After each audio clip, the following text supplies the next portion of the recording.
그냥 나를 괴롭힐 시간에 오늘도 나보다 나은 사람 한 사람 더 만나서 그 사람하고 밥이라도 함께 하는 게 훨씬 낫다 이 말씀입니다. 그게 우리의 미래거든요.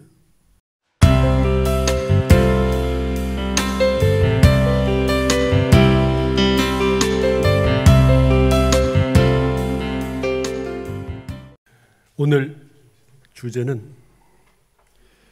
진화하는 마음. 마음을 주제로 저도 이렇게 길어질 줄 몰랐는데 끝이 없이 나오네요. 오늘 이 주제를 왜 잡았냐면 우리가 자기 자신을 낮게 보거나 혹은 그 경계를 너무 어렵게 보는 그 원인을 찾다 보니까 이게 우리 마음이 실체가 뭐고 또 왜 이렇게 됐는지 그것을 조금 말씀을 드려야 될 것 같아서 주제를 잡아봤습니다. 먼저 마음과 욕망과 경계에 대해서 말씀을 드리겠습니다. 부처님께서는 우리가 나라는 그 없는 나를 이렇게 잡은 것을 근본 무명이다 하셨는데 중생이 경계를 대해서 눈앞에 뭐가 보이니까 경계가 있다라고 생각을 했고 그 경계가 있음을 아는 내가 있을 거라는 생각에 내가 있다라는 생각을 이어서 하게 되고 그러니까 경계가 있고 내가 있고 그러니까 이제 여기서부터 모든 우리 마음들이 일어나서 내게 맞는 마음, 내게 좋은 것, 싫은 것 이렇게 해서 경계도 시비가 생기고 나도 시비가 생기게 됐다. 이렇게 해서 중생의 마음이 이제 드디어 이렇게 84,000가지로 벌어졌다라고 말씀을 하셨습니다. 그런데 그렇기 때문에 이제 부처님께서는 모든 그 중생의 고의 원인을 아상이다 이렇게 잡으셨죠. 나가 있다라고 생각하면 그때부터 나를 위한 마음이 생기고 나가 있기 때문에 세상을 이렇게도 보고 저렇게도 보고 그렇게 해서 세상을 구별하고 시비하고 그래서 번뇌들이 일어나게 된다는 말씀입니다. 그런데 이제 우리가 이때 나의 마음을 가만히 보면 내가 원래 심지는 요란함이 없건만은 이렇게 말씀을 하셨는데 경계를 따라 있어지나니 이렇게 하셨잖아요. 이게 뭐냐면 사실 경계가 없으면 우리 마음이 작용을 하지 않고 작동을 하지 않고 움직이지 않기 때문에 내 마음이 그냥 고요하고 맑은 가운데 환할 따름인데 아무것도 없어요. 내 마음도 느껴지지도 않고 경계도 모르고 그런데 경계가 하나 인식되는 그 순간에 그 경계를 보는 나가 탁 나타나게 되는 거죠. 그래서 사람의 마음은 이게 마음이란 뭐냐? 경계를 대해서 거기에 응하는 우리의 작용 그게 이제 마음인 거죠. 그래서 이렇게 마음은 흔적이 없다가 경계가 나타나면 그때 움직이기 시작하는데 문제는 모든 경계에 다 마음이 나타나냐? 그렇지는 않습니다. 예를 들면 오인원이라는 사람에게요 대통령이라는 자리가 나타났을 때 제게 경계가 될까요? 저에게는 이게 경계가 아닌 거죠. 예를 들면 저한테 뭐 IT라든지 베네수엘라라든지 이런 이야기는 그냥 흘러가는 구름보다 못한 이야기들이지 구름은 보면 예쁘긴 하죠. 그런데 그런 이야기는 없는 것은 아닌데 제 경계는 아니잖아요. 제 경계가 아니기 때문에 사실은 마음이 일어나도 그냥 안개처럼 쓱 지나가고 말지 내 경계가 아니므로 내 마음이 따라서 일어난다고 할 수가 없습니다. 그런데 IT나 베네수엘라나 이런 나라들도 뭔가 들은 게 있고 그쪽에 조금 이렇게 아는 바가 있기 때문에 가느다란 마음이 나타나지만 사실은 그런 경계도 안 되는 많은 경계들은 사실은 제게 아무런 어떤 마음을 일으키지 못하는 거죠. 제가 만일에 이 교당에서 나가서 수서역까지 간다고 할 때 중간에 우리 교도님을 만나면 기쁘고 반갑고 그리고 인사도 하고 이런 마음이 막 솟아나지만 모르는 사람이 지나가면 아무런 경계도 되지 않습니다. 사람들이 10명이 지나갔는지 20명이 지나갔는지 알지도 못합니다. 누가 물어보면 누가 지나가지 않았어요? 모르겠는데요. 이렇게 되는 거죠. 이 실험이 뭐냐면요, 여자아이들에게 예를 들면 어떤 역에서 우리 국립 예술원이 있죠. 그까지 애들 태워가면서 물어봤는데 모든 아이들에게 물었는데 공통적으로 네가 타고 온 차가 뭐야? 모르는 거죠. 다 모르는 거예요. 그런데 음악을 틀었는데 그 음악이 뭐야? 그게 어떤 음악이었던 것 같아요. 그 다음에 운전수 아저씨가 무슨 옷을 입어서 바로 답이 나와요. 그런데 남자애들은 음악이 흘렀는지 기억을 못해요. 그리고 운전수 아저씨가 무슨 옷을 입었는지 뭐 잘생겼는지 못생겼는지 아무런 생각이 없단 말이에요. 대신에 네가 탔던 차가 뭐야? 바로 답이 나와요. 이것이 뭐냐면 각자 저마다 자기 경계가 아니면 마음은 일어나지 않는다라는 증거거든요. 사람마다 자기의 관심 영역에 따라서 마음이 일어나고 이것은 남자만의 어떤 정해진 업들이 있고 여자들만이 가진 어떤 독특한 업이 있는 거지요. 그러니까 경계를 대해서 마음이 일어나는데 그게 내 경계가 아니면 우리는 거기에 마음을 일으킬 수가 없다는 말씀이에요. 그러니까 중생이 내가 지금 태어나서 이때까지 머릿속에 수많은 번뇌가 1초도 끊어지지 않고 일어났던 그 많은 지금도 일어나고 있는 앞으로도 일어날 그 수많은 번뇌가 결국 뭐냐면 나와 관련돼서 얼마나 관련되어 있는지 그 강도에 따라서 우리는 마음이라는 것이 일어난다. 맞죠? 마음은 이렇게 일어나는 것입니다. 원래 정해진 것은 아니죠. 그런데 어떤 것이 경계냐? 나의 욕망과 관련된 것이 경계다. 그래서 우리 교전에 심지는 원래 요란함이 없건만은 경계를 따라 있어지나니 그때 이 경계가 뭐냐면 욕망과 자기 경험과 자기 기억과 자기 감정과 연결돼서 일어나는 마음들이다. 그것이 이제 경계죠. 근데 사람들에게 경계만 나타나면 반드시 마음은 요란해지고 어리석고 또 그름이 생긴단 말씀이죠. 중생에게. 그래서 이걸 공부를 해서 요란함도 그름도 어리석음도 없게 하자 하는 말씀이 곧 우리가 부처가 되자 하는 말씀이다 하는 것을 드리고요.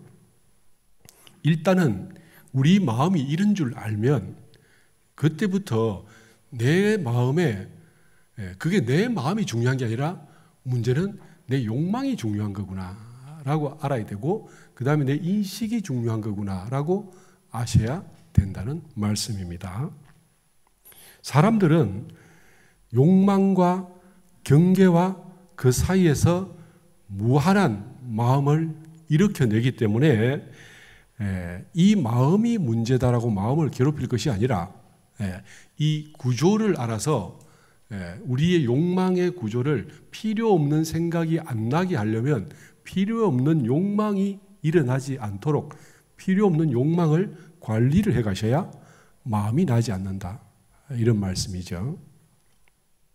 그런데 제가 말씀드렸지 우리는 개인에게도 자기만의 욕망이 있고 또 남자로서 가진 욕망이 있고 10대가 가진 욕망, 20대가 가진 욕망, 60대, 70대, 80대가 가진 욕망이 다 다르게 됩니다. 그렇기 때문에 그때마다 경계가 다 다르고 그 경계 따라 마음이 다 다르게 나게 되는 것이죠.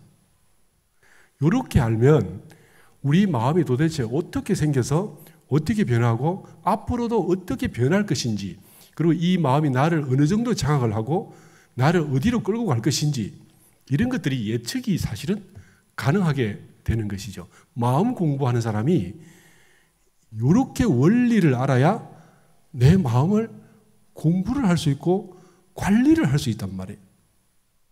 그런데 이걸 모르고 그냥 나는 마음만 어떻게 해보자, 참자 어떻게 해보자라고 하면 세월이 아무리 지나도 사실 우리가 근본적 마음 공부가 안 되기 때문에 그냥 임시 땜빵처럼 그렇게 될 수밖에 없죠. 근본적 마음 공부는 되지 않는다는 말씀을 드립니다. 그런데 이 마음이 그러면 욕망이 경계를 만나서 작용할 때 어떻게 몇 가지로 도대체 어떤 종류로 작용을 하느냐. 여기서 불교는 84,000가지의 종류가 있는데 여기서 이제 보통 유식 100법 내지는 그 5위 75법 해서 이제 소승불교는 75가지 마음을 예를 들었고요. 이제 그 대승불교는 특히 그 성실종이나 이런 데서는 100가지의 마음이 있다라고 이제 해서 유식 100법이라고 합니다. 그런데 이걸 그 심리학, 그게 유럽의 심리학에서는 보통 4가지의 근성 기질이 있다고 그러죠. 그래서 이걸 뭐 지성, 감성, 그다음에 이제 감각, 그다음에 이제 직관, 이 4가지를, 이 4가지가 복합적이고 개별적이고 이렇게 함께 또는 따로 움직이면서 우리의 많은 마음들을 일으켜낸다라고 설명을 하고 있죠. 그런데 사람이 제가 이렇게 쭉 보니까 아메바는 생각이 있을까요? 우리가 아메바나 집신벌레라는 단세포 생물로부터 이렇게 30억 년여 동안에 진화를 해왔잖아요.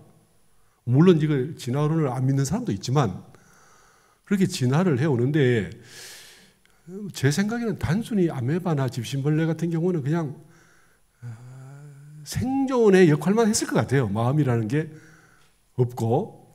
그래서 이걸 이제 그 과거 불교에서는 식물에게는 생혼만 있고 동물에게는 영혼만 있고 사람에게는 각혼이 있다라고 이렇게 말씀을 하셨죠. 그래서 각혼이 있는 사람만 깨달을 수 있다 이렇게 예를 드셨는데 실제로 식물은 생혼만 있기 때문에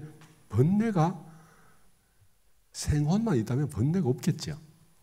지금 내가 살 수 있냐 죽냐 기준은 그거니까.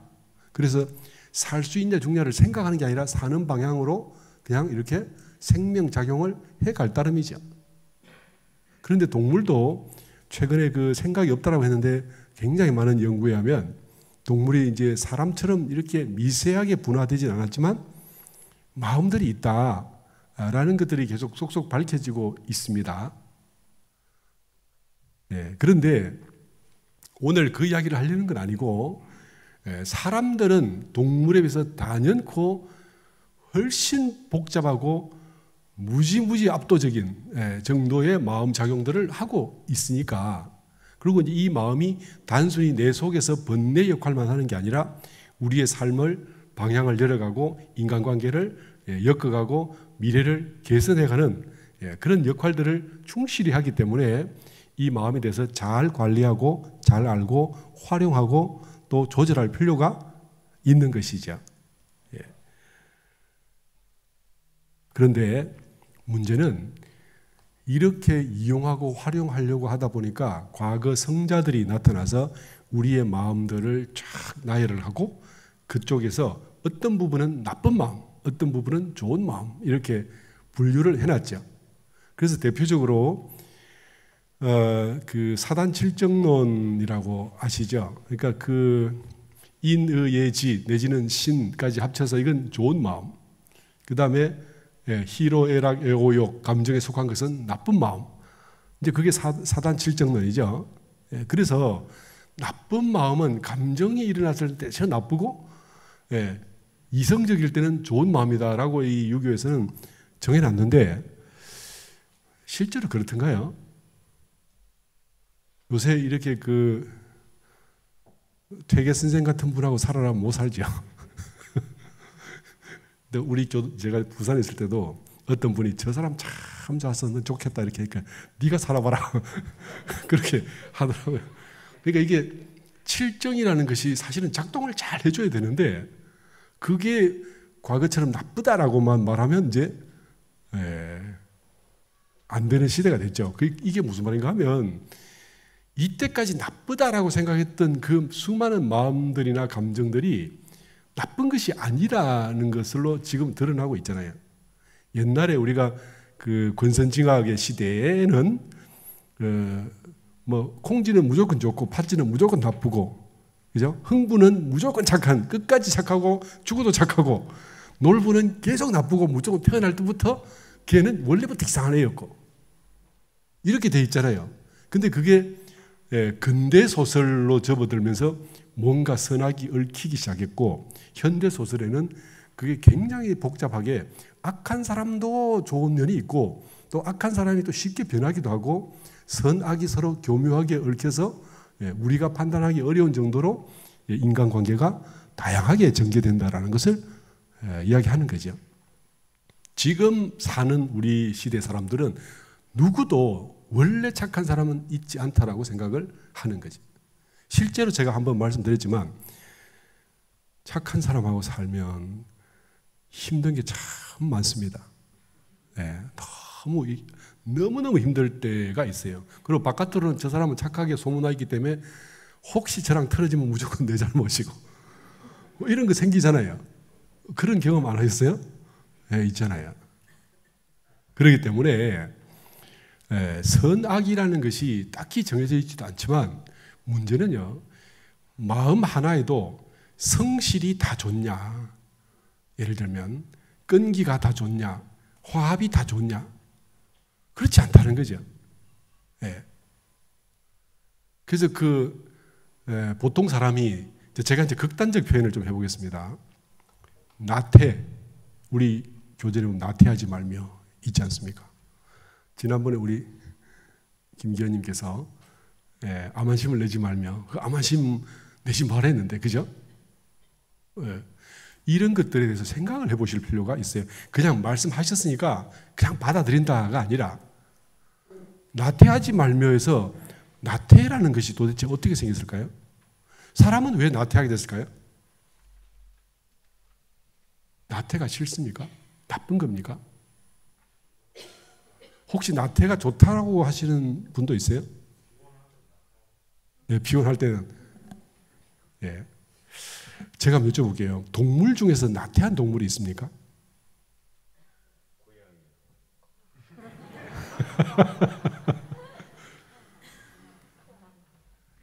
제가 동물들을 이것 하나를 가지고 쭉 살펴봤거든요. 그리고 그 동물의 왕국도 많이 보고 했는데 나태가 어떤 동물의 특징이냐면 고등동물의 특징이더라고요. 코끼리는요, 물론 고등동물이죠. 그런데 어떤 나레이터가 하는 말이 코끼리는 하루에 16시간을 먹고 다닌답니다. 16시간을. 사자는 한 4-5시간을 먹고 나면 일주일을 배 깔고 누워있어요. 나태하잖아요. 근데 사자가 부지런해가지고 그 숲을 어슬렁거리고 돌아다니면 어떻게 되겠습니까? 그건 죽어요. 사자가 어슬렁거리고 돌아다니면 자기 바운더리 내에 초식 동물들이 아무도 안 올 거 아니에요. 그죠? 사실 사자는 나태해야 먹고 사는 거죠. 코끼리가 하루에 만일에 한 2-3시간 먹고 논다. 어떻게 되겠습니까? 이게 뭐냐면 우리가 하등 동물에는 없던 나태가 왜 최상위, 가장 진화한 인간에게 나태가 생겼을까? 나태하지 말면은 이게 대종사님 말씀하셨으니까 이건 진리고 이걸 어기면 우리는 끝나는 거예요. 대종사님 말씀에는 생각하면 안 됩니까?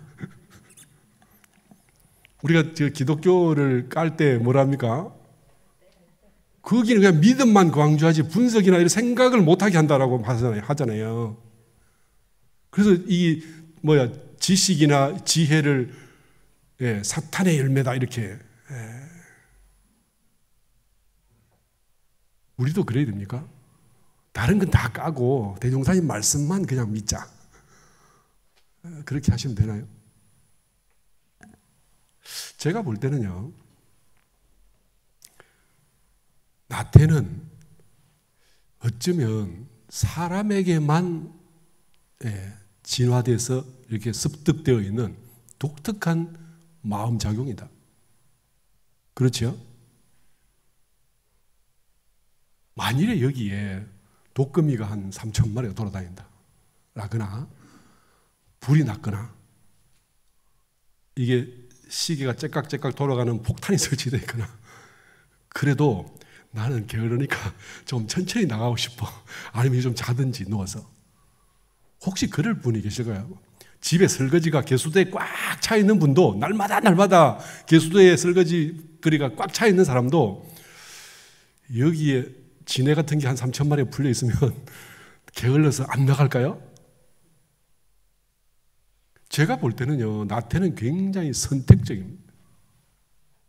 이거 제가 혼자 한 번 생각한 게 아니고 마음의 원리가 왜 그럴까를 자꾸 생각하고 또 생각해서 제가 얻은 답이에요. 물론 또 저랑 또 다르게 또 다른 이렇게 결론을 내실 수도 있으시겠지만 저는 그런 답을 얻었어요. 그렇지 않습니까? 네, 아까 제가 포용이나 용서나 관용이 다 좋으냐? 일하는 데는 그게 참 고통이죠. 밑에 직원이 계속 엉뚱한 짓을 하고 또 일을 버리고 또 망치고 또 엉뚱한 짓 하고 또 안 하고 근데 계속 관용으로 가면 어떻게 됩니까? 무조건 망하는 거잖아요. 그러니까 이게 각각의 마음들이 그러면 인간에게 왜 나태나 어떤 그 표독스러움이나 그 화를 내는 거나 또 이 관용이나 이런 것들이 다 이렇게 많이 사람들의 마음속에 뿌리를 받고 이렇게 복잡하게 우리 마음들이 됐을까? 저는 이걸요 반드시 필요에 의한 진화라고 생각을 합니다. 물론 우리의 몸도 진화를 했지만 사람들은요 마음도 진화를 하지 않았을까요? 한번 생각을 해보시면 좋겠습니다. 제가 클 때 우리 동네에는 시골이라서 초등학교, 중학교를 가려면 이제 저희 동네를 거쳐 가야 되는 동네가 3개가 있었어요. 우리 동네 위에. 그 시골에는 옛날에 저희들 클 때만 해도 그 신장로도 이렇게 면사무소 앞으로나 돼 있지 시골에는 뭐 논뚝길보다 조금 넓은 소 몰고 이렇게 지게 지고 가는 정도의 길밖에 없었거든요. 근데 그 길로 이렇게 그 위에 시골 동네 아이들이 늘 학교를 다니는데 제 어릴 때 기억에 그 우리 동네 앞을 지나갈 때 그 위에 동네 아이들이 항상 겁을 먹었어요. 그 왜 그랬는지는 모르지만 그냥 안 보내줬어요. 항상 그 뭔가 이렇게 괜히 괴롭히고 그 아이들이 이제 그 길이 겁이 나니까 산 밑으로 해서 이렇게 도망 슬슬 피해서 가는 친구들도 좀 있고. 근데 저는 어릴 때 그 굉장히 기분이 좋았던 게 우리 동네는 힘센 형아들이 좀 많아가지고 왠지 학교 가면 어깨를 펴고 다닐 수 있는 이제 그게 그렇게 굉장히 폐쇄적이고 집단주의적으로 이렇게 살았었거든요. 그게 저희 동네만 그랬을까요?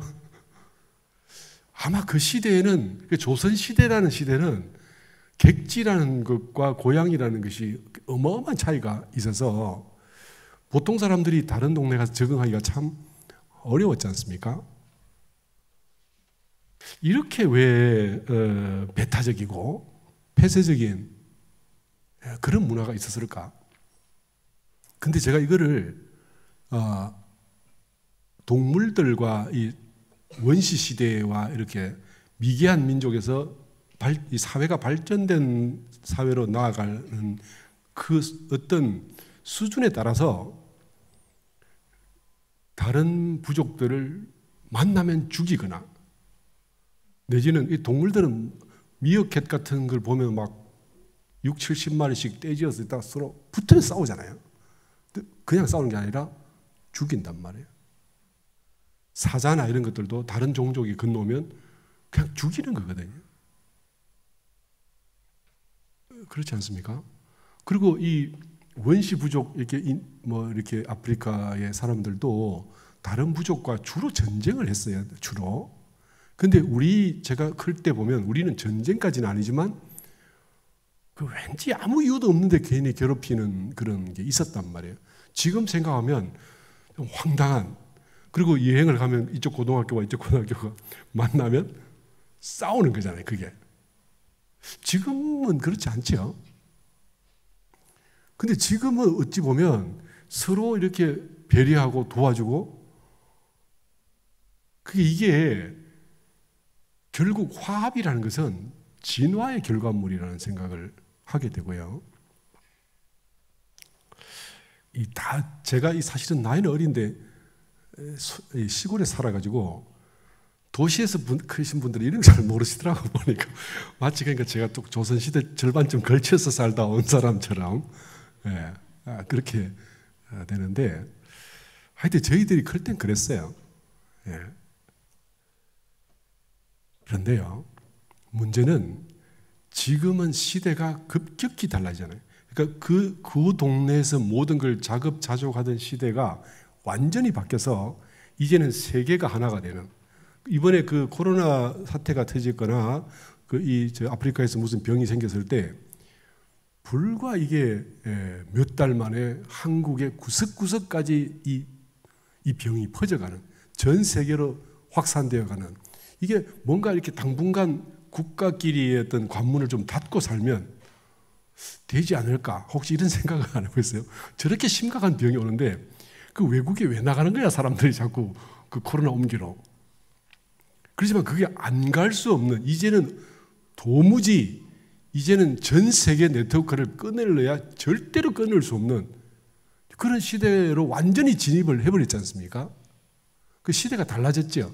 그러니까 이렇게 달라진 세계가 하나가 되는 시대에는 과거에 우리가 시골에서 이렇게 옆 동네랑도 이렇게 싸우던 그런 시대는 그 마인드, 그 정서, 어떤 그런 어떤 전통, 이것 가지고는 살 수가 확실히 없죠.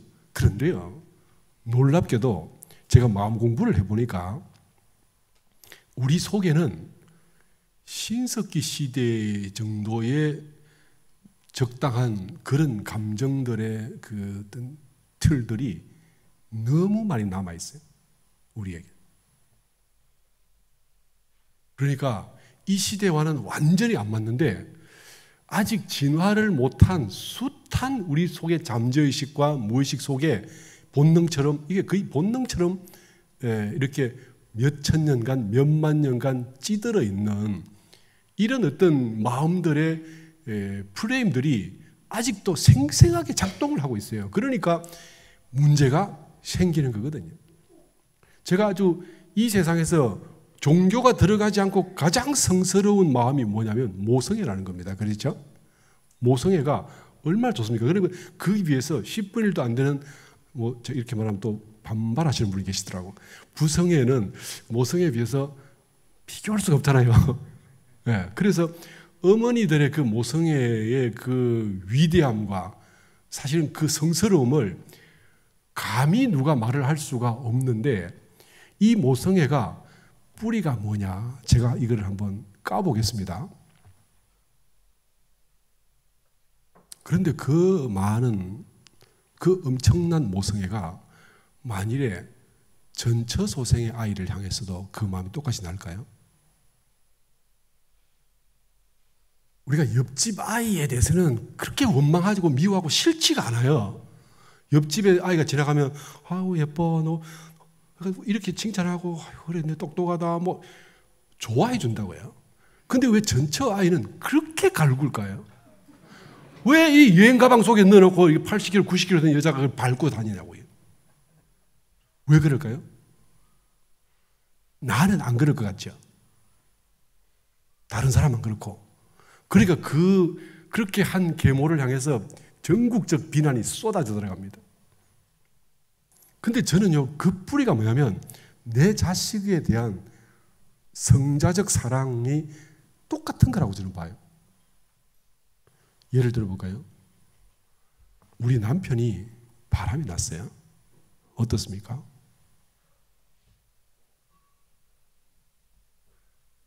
견딜 수가 없잖아요. 그죠? 70이 되고 80이 돼도 이 영감이 옆에 할머니 하나 알면 속이 불이 올라온다고 이게. 그렇지 않습니까?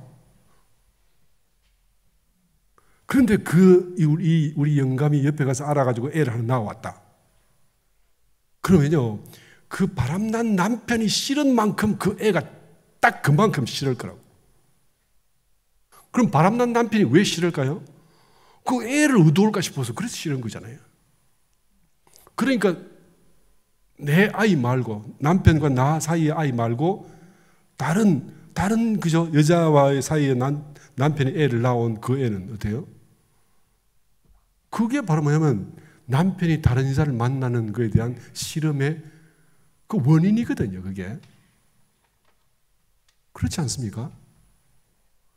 왜 그러면 그 아이를 싫어하냐면요, 옆집 애는 우리 남편이 벌어오는 돈에 10만 원도 못 가져가요.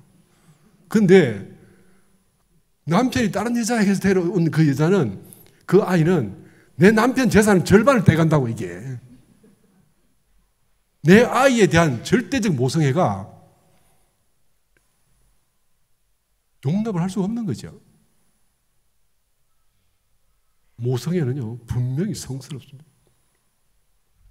이것도 나중에 또 집혀서 뒤탈 생길까 모르겠는데, 그런데 우리가 우리의 마음이 진화해 온 과정에서 이 마음을 써야 내 아이가 자라는 거죠.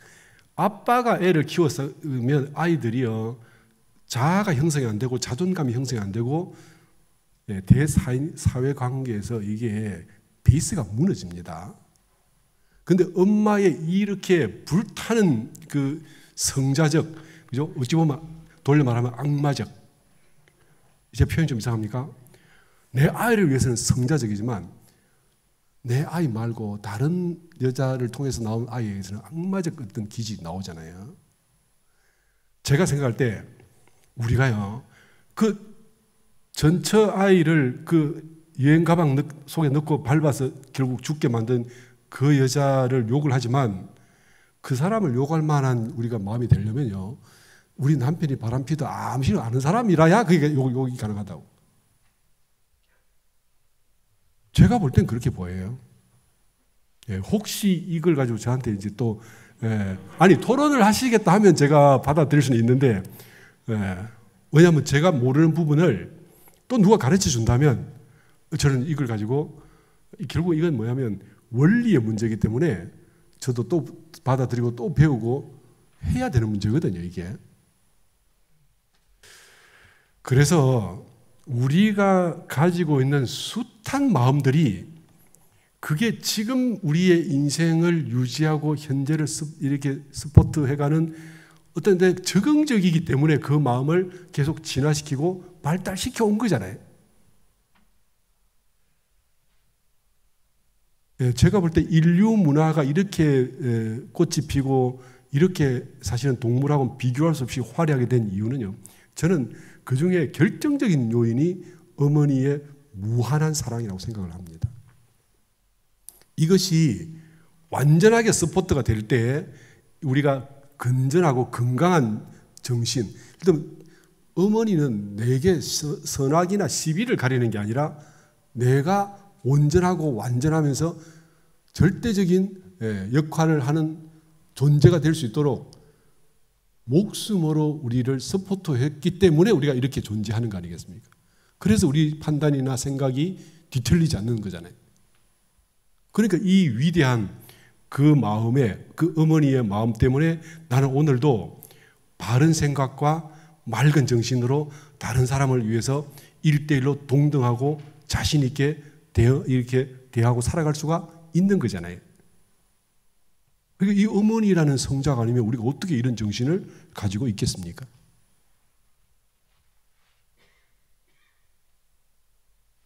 그러니까 이 마음도 진화의 결과물이고 새로운 시대로 또 새로운 시대로 늘 한 발 느리지만 계속 그 경계마다에 적응해온 우리 마음들의 진화의 결과물이라고 저는 생각을 합니다. 문제는 이 마음들이 그때 그 상황 또 그때 그 시대의 상황에 맞게 잽싸게 이렇게 탈바꿈을 못하고 이렇게 좀 뒤쳐서 따라가기 때문에 더 늦게 이렇게 자기를 변화시키는 사람들이 사실은 그 부적응자가 되기가 쉽죠. 그런데 우리 마음속에 제가 이렇게 오늘 이 시간에 다 말씀드릴 수는 없지만 많은 부분에서 우리는 아직도 신석기 시대 내지는 구석기 시대의 그 정서적인 어떤 그 성향과 그 기질들을 너무 많이 가지고 있어요. 그래서 이것이 부적응적일 때 우리는 어떻게 생각하면 나는 마음이 나빠. 난 못났어. 난 그릇이 안 돼. 난 무능해. 나는 악마적이야. 어떨 때 보면 자기 스스로 악마적인 마음이 나서 두렵다는 사람들이 있어요. 근데 그런 것들이 실제로 우리가 악마라서가 아니라 경계를 대해서 움직일 때 우리 욕망이 완전 현대 시대랑 딱 맞게 이렇게 진화를 못한 거예요. 제가 아까 말씀드린 것처럼 새 시대는 뭡니까? 폐쇄적이고 투쟁적이고 어떤 보면 배타적인 이런 시대가 아니라 이제는 융합하고 통합하고 합력하고 상호 배려하는 완전한 시대, 세계가 하나 되는 시대로 사회는 바뀌고 있는데 우리의 정서는 이게 시골에서 땅만 보고 사는, 자, 제가 우리 어머니를 이렇게 비유를 드리니까 막 사람들이 웃더라고요. 우리 어머니 일생이 제가 보면요, 그 시골에 태어나서 옆 동네로 시집을 갔어요. 그래서 시집 가서 우리 어머니 좀 잘 살았거든요. 근데 어머니 시집 가보니까 되게 가난하니까 허구한 날 론만 보고 살았어요. 그러니까 거의 60년이 되도록 논에 갔다 집에 갔다 밭에 갔다 논에 갔다 집에 갔다 밭에 갔다 논에 갔다 집에 갔다 밭에 갔다 가끔 옆집 갔다가 또 논에 갔다 집에 갔다 밭에 갔다. 이게 60년입니다. 그러니까 소통이라는 것을 할 수가 없죠. 소통이 뭐냐면 옆집 아줌마가 이야기하고 옆집 아저씨가 이야기하면 온 세상 사람들이 다 그렇게 이야기하더라 라고 저한테 윽박지릅니다. 저는 어릴 때 다행스럽게 이 사회가 남의 집 아버지한테 배울 수 있는 기회를 제공해 주셔가지고 초등학교, 중학교가 결국 뭡니까? 우리 아버지가 아니라 남의 집 아버지한테 배울 수 있는 기회를 제공하는 거잖아요. 그걸 통해서 계속 변신을 해가잖아요. 그런데 그 변신을 위해서 우리 부모님은 헌신을 하셨고 또 제가 원불교 가서 완전히 새로운 영혼이 되도록 어른들께서 저를 개조를 해주시잖아요. 원불교는요, 제가 생각할 때 저를 개조를 해주셨어요. 모든 면에서. 그러니까 폐쇄적이고 사회 교류가 떨어지는 집단에 살수록 우리는 어때요? 새 시대에 부적응적이 되는 겁니다. 그러니까 우리 마음이 거기에 맞게 진화하고 거기 시대에 맞게 성장을 하겠습니까? 그래서요, 내게 지금 남아있는 뭔가 불합리하고 뭐가 좀 안 맞는 이 마음들을 나의 문제라고 너무 자기를 자학하거나 자기를 괴롭히고 의기소침해질 일이 아니고요. 내가 새로운 시대에 맞는 그런 경험과 또 폭넓은 어떤 교류와 연계, 그다음에 다양한 인간관계 네트워크가 약했다라고 생각을 하셔야 되고, 그게 넓어지면 사람은 외골수고 고집이 세고 어떤 일이 있어도 결국은 마음이 넓어지고 결국은 세계 인류를 향한 정신으로 성숙을 해갈 수밖에 없는 것이죠. 그러니까 내가 내 것이라고 내가 잘났다고 별로 할 것이 없어요.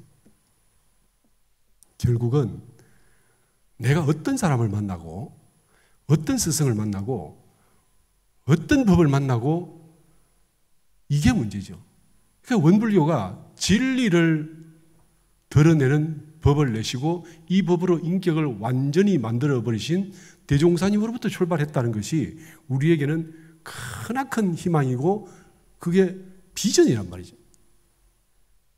지금 우리가 뭐가 좀 깝깝하고 복잡해도 결국 이 법의 맥이 어디냐면 진리에 되고 이론상의 진리의 맥이 되어 있기 때문에 우리는 인격을 앞으로 여기서 계속 올리다 보면 완전하게 진리와 일치시킬 수 있는, 돌려 말하면 이게 이론의 체성에 합할 수 있는 데까지 연결이 되어 있기 때문에, 그래서 우리는 어떻습니까?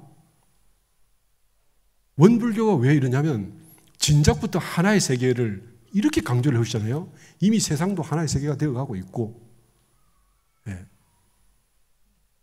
그러니까 나의 마음 속에 있는 그 몇몇 가지 약점들, 그 잘못들에 대해서 너무 나를 괴롭힐 일이 아니에요.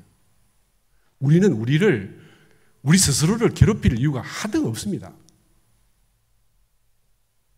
그냥 나를 괴롭힐 시간에 오늘도 나보다 나은 사람 한 사람 더 만나서 그 사람하고 밥이라도 함께 하는 게 훨씬 낫다 이 말씀입니다. 그게 우리의 미래거든요. 우리에게는요, 근본적으로 고정된 마음, 고정된 인격, 본래 정해진 나는 없어요. 경계를 대해서 나타나는 그 그림자가 소위 내 생각이라는 거고, 경계를 대할 때 욕심이 함께 복잡하게 얽힌 것이 우리의 마음이고, 생각은 또다시 마음을 만들고, 마음은 또 생각을 만들고, 또 수많은 생각들은 또다시 마음을 또 개선하고, 마음은 또다시 생각을 만들고 해서 이게 돌아가면서 계속 상승작용을 해서 진급하는 것이, 이것이 원불교 법으로 우리를 인격을 만드는, 그래서 이걸 우리 종부사님께서 교법의 인격화라고 말씀을 하신 게 이 말씀입니다.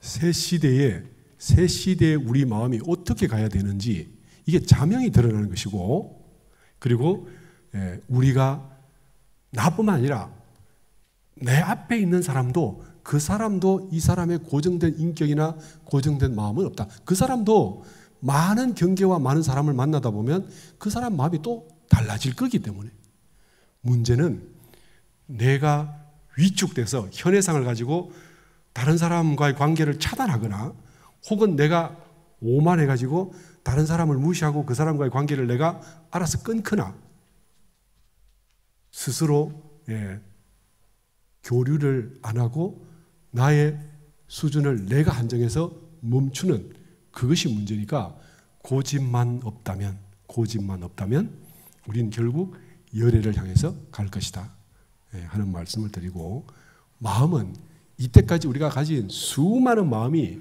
한국인으로의 특징, 남자의 특징, 여자의 특징, 뭐 시골 사람들의 특징, 모든 것들이 그때 그 상황에 맞는 적응적 진화를 통해서 현재 내 모습이 되어 있다는 것을 아셔야, 그래야 우리가 마음 공부에 보다 더 적극적으로 나설 수 있지 않겠나 하는 생각이 들어서 말씀드렸습니다.